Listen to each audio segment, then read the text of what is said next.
Alright, hello everybody. This is Robert. I'm putting out a video of the second part of making or putting together the scales that I just refinished. They had some holes from beetles, I guess, eating into them, and I filled the biggest ones, and then there was some splitting and cracking at the end that I've filled in, and so this is what it looks like all cleaned up. And here I'm just working through getting the pin end ready to make it so that the cap doesn't slide off and I don't have to fumble with that. So what I do is I make a like a mushroom on the outside. I burr all the way around the other side by scratching off at a certain angle. So it kind of holds that cap in place for the outside washer. I don't think it's called a washer. I can't think of what it's called right now. But anyways, that's how I do with that. So this way I don't have to worry about tape or anything like that. It usually holds pretty well if I give it a decent burr on there.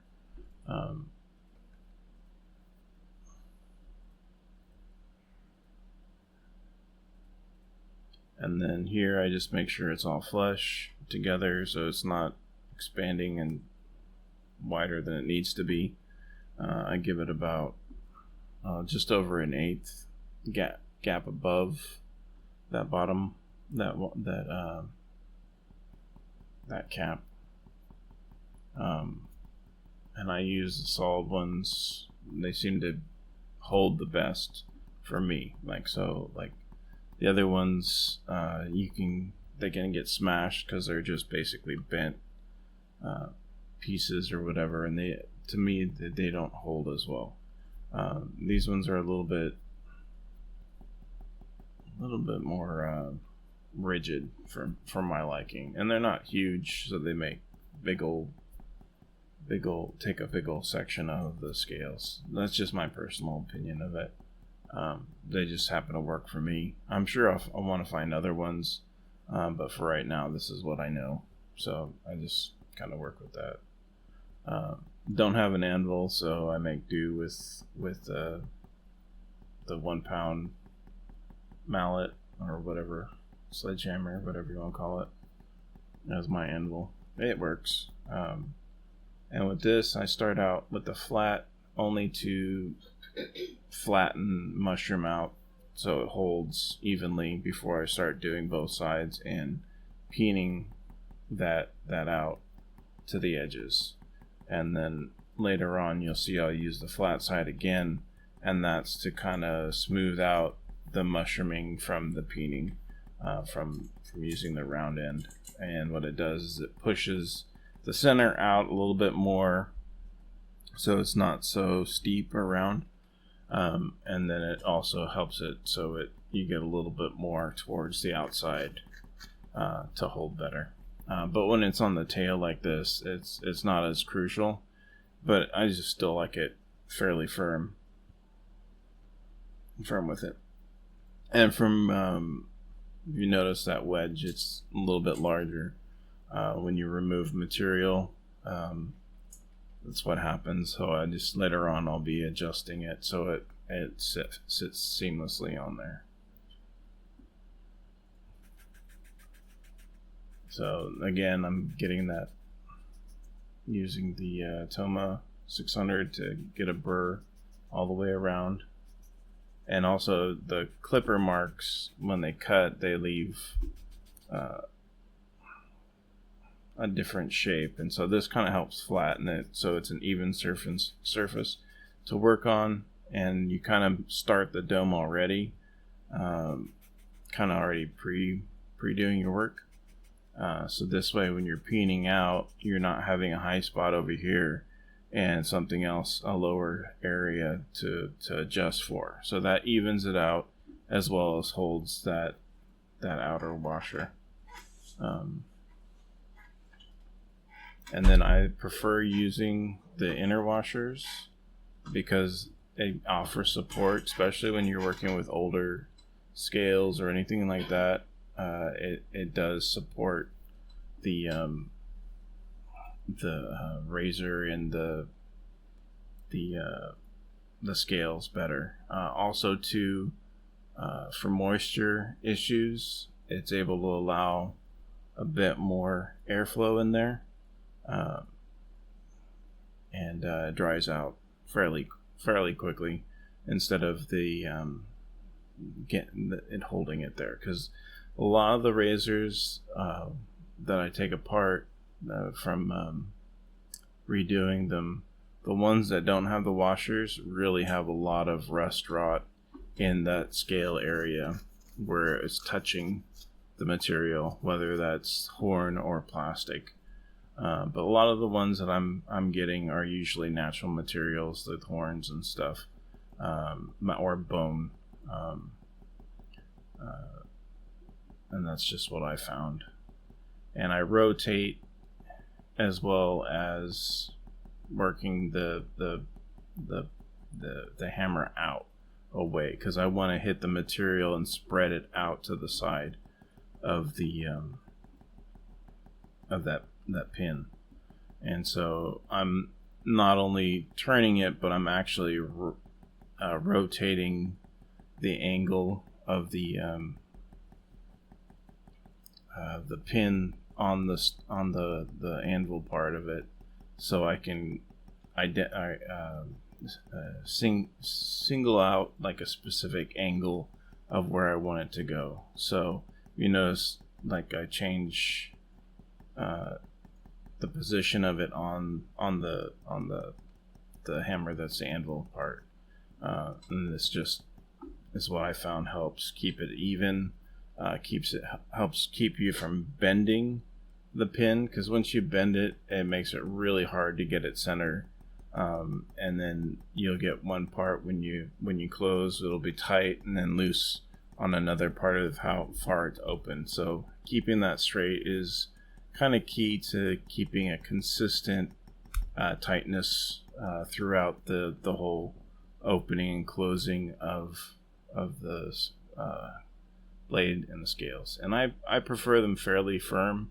I don't want floppy scales. That's either for sharpening. I hate them when they move around, and when I'm opening and closing them for shaving and stuff, I don't want them moving around. I just had a couple close calls where it wanted to close on me and got my stuck in my nail instead of my flesh. So I really pay attention to that. And two, it's when you're stropping, the easiest way to foul yourself up and get your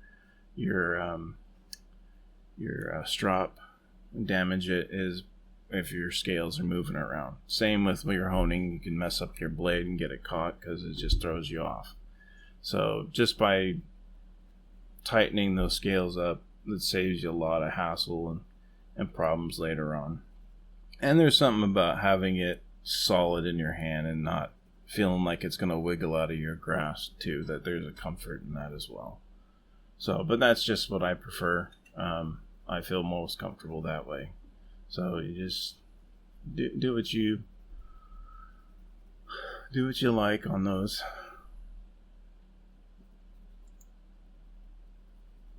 So here I'm evening out the making it flush, going through the different grits of the sandpaper. I don't know why I used the plate to start out with. I think it was just out of habit grabbing it because it was there. Usually I don't use the plate for that, but I made sure I cleaned and disinfected the plate so it didn't have any lead residue on it. And I try to keep it all contained so I'm not contaminating other stuff and whatnot with those particles. It may look a mess right now. Well, it is a mess right now on the thing, but I usually clean up everything and really use a lot of alcohol in cleaning and wash it several times so I don't have any of those lead particles hanging around. So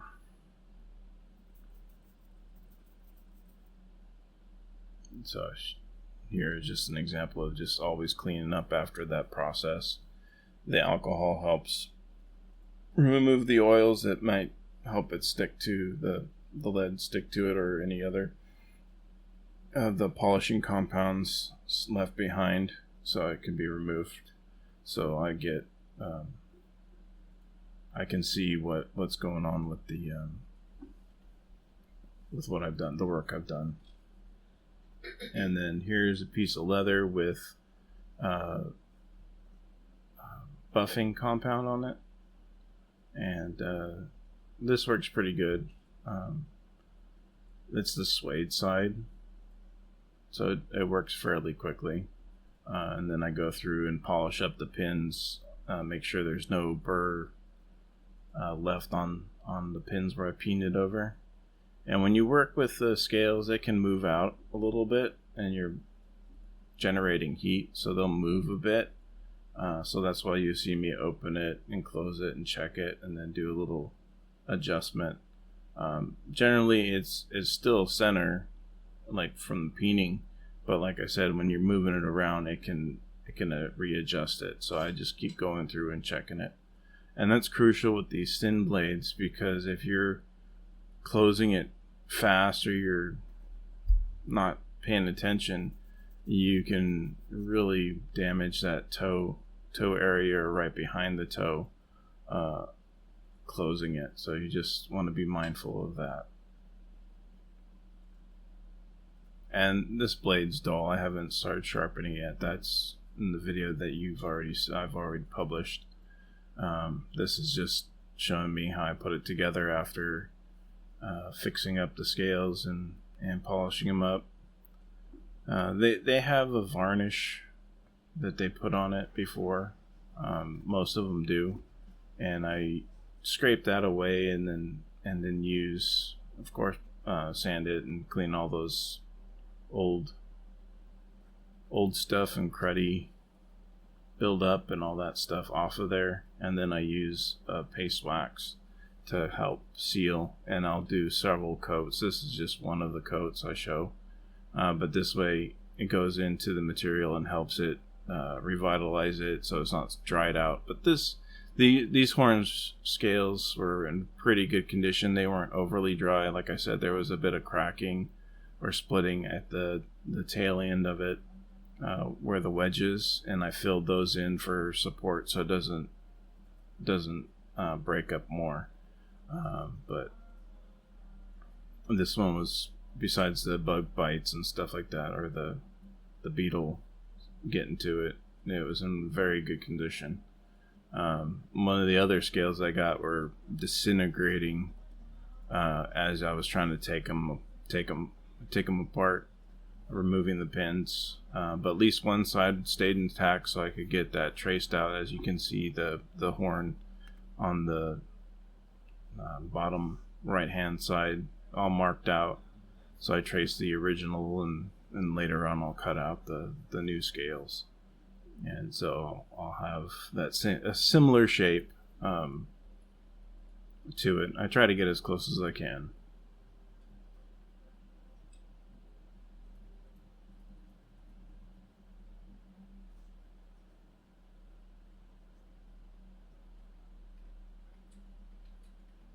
So I'm just showing it off, and I hope you guys enjoyed.